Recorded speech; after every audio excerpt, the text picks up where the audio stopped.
പുതിയൊരു വീഡിയോയിലേക്ക് സ്വാഗതം. ഇന്നത്തെ വീഡിയോ എപ്സന്റെ മോണോക്രോം പ്രിന്ററായ എപ്സൺ M1170 എന്ന പ്രിന്ററിന്റെ അൺബോക്സിങ്ങും ഫസ്റ്റ് സെറ്റപ്പ് എല്ലാം ഉള്ള ഒരു ഫുൾ വീഡിയോ ആണ് നമുക്ക് പരിചയപ്പെടുത്തി തരുന്നത്.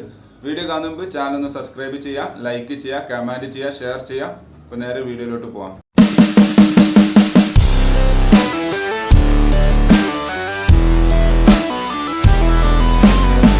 പ്രത്യേകം ശ്രദ്ധിക്കുക, പ്രിൻ്റർ വാങ്ങിക്കഴിഞ്ഞാൽ നിങ്ങൾ അടുത്തുള്ള എപ്സൻ്റെ ഓതറൈസ്ഡ് സർവീസ് സെൻ്ററിൽ വിളിച്ച് ഇൻസ്റ്റാളേഷൻ ബുക്ക് ചെയ്യണം. അവരുടെ എഞ്ചിനീയർ വന്നുകൊണ്ട് നിങ്ങൾക്ക് ഫ്രീ ആയിട്ട് അൺബോക്സും ഫസ്റ്റ് സെറ്റപ്പ് എല്ലാം ചെയ്തു തരുന്നതാണ്. എങ്കിൽ മാത്രമേ വാറൻറ്റി കാര്യങ്ങളെല്ലാം കിട്ടുകയുള്ളൂ. ഈ കാര്യം പ്രത്യേകം ശ്രദ്ധിക്കുക. ഏകദേശം ബോക്സിൻ്റെ പുറത്ത് തന്നെ ഏകദേശം ചെറിയ സ്പെസിഫിക്കേഷനും കാര്യങ്ങളെല്ലാം പ്രിൻ്ററിൻ്റെ കൊടുത്തിട്ടുണ്ട്. നിങ്ങൾക്ക് ഇവിടെ കാണാൻ സാധിക്കും. നമുക്ക് ഇനി ബോക്സ് ഓപ്പൺ ചെയ്യാം.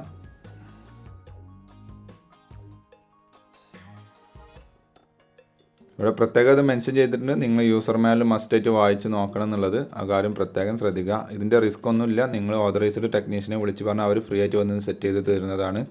ബോക്സ് ഓപ്പൺ ചെയ്യുന്ന സമയത്ത് തന്നെ USB cable, power cable, driver CD, അതേപോലെ യൂസർ മാനുവൽ കിറ്റ് നിങ്ങൾക്ക് കാണാൻ സാധിക്കും. ഇതിൻ്റെ കൂടെ ഒരു ഇങ്ക് ബോട്ടിലും ഫ്രീ ആയിട്ട് വരുന്നതാണ്. അപ്പോൾ നമുക്ക് അത് മാറ്റി വെച്ചു. ഇനി ഈ കാണുന്ന തെർമോകോൾ പീസുകൾ ഒഴിവാക്കുന്ന സമയത്ത് വളരെ കെയർ ചെയ്തുകൊണ്ട് വേണം ഇതെല്ലാം മാനേജ് ചെയ്യാൻ. ഓക്കെ, ഇനി പ്രിൻ്റർ ഈ ബോക്സിൽ നിന്ന് നമുക്ക് പുറത്തോട്ട് എടുക്കാം.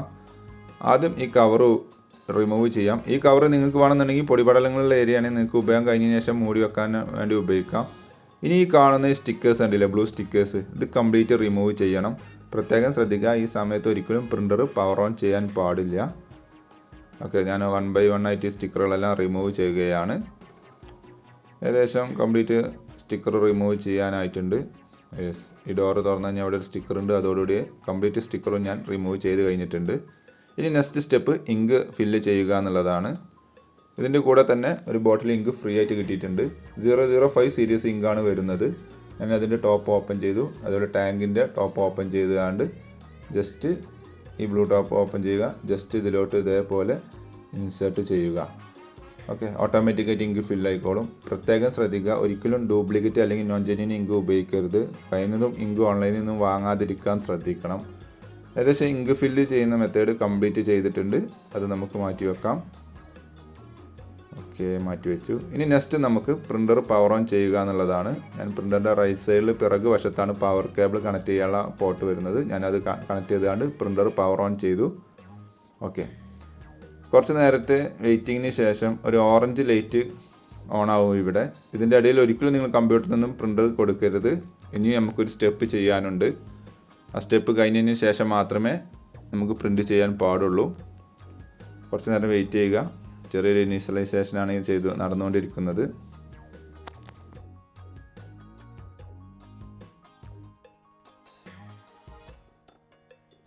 ഇങ്ങനെ ഒരു ഓറഞ്ച് ലൈറ്റ് ഓൺ ആയത് നിങ്ങൾക്ക് കാണാൻ സാധിക്കും. ഇത് കംപ്ലൈൻ്റ് അല്ല, നമ്മൾ ഫസ്റ്റ് പ്രോസസ്സ് ചെയ്യാനുള്ളൊരു കമാൻഡാണ്. അതിൻ്റെ അടുത്ത് കാണുന്നൊരു ബട്ടൺ 5 സെക്കൻഡ് പ്രസ് ചെയ്ത് പിടിക്കുക. അപ്പോൾ ആ ലൈറ്റ് ഓഫ് ആയിക്കൊണ്ട് പവർ ലൈറ്റ് ഓൺ ആവും. പവർ ലൈറ്റ് ഓഫായി ഈ ലൈറ്റ് ഓൺ ആവും. ഇതിങ്ങനെ മാറി മാറി ഏകദേശം 10-11 മിനിറ്റുകൾ ഉണ്ടാവും. അതിന് ശേഷം പവർ ലൈറ്റ് സ്റ്റഡി ആയി നിൽക്കും. ആ പ്രോസസ്സ് കംപ്ലീറ്റ് ആയി കഴിഞ്ഞ് കഴിഞ്ഞാൽ ഏകദേശം സ്റ്റഡി ആയിട്ടുണ്ട്. ഇനി നിങ്ങൾക്ക് ഒരു പ്രിൻ്റ് കൊടുത്ത് നോക്കാം, പ്രിൻ്റ് വരുന്നുണ്ടോ ഇല്ലയോ എന്നുള്ളത് അറിയാലോ. പ്രിൻ്റ് ചെയ്ത് വന്നിട്ടുണ്ട്. അപ്പോൾ നമ്മൾ ചെയ്ത പ്രോസസ് എല്ലാം കംപ്ലീറ്റഡ് ആണ്. Thanks for watching my video. ഇഷ്ടമെന്ന് വിചാരിക്കുന്നു. സബ്സ്ക്രൈബ് ചെയ്യാൻ മറക്കരുത്. ലൈക്ക് ചെയ്യുക, ഫോളോ ചെയ്യുക, കമൻറ്റ് ചെയ്യുക. അപ്പോൾ ഓക്കെ, ബൈ.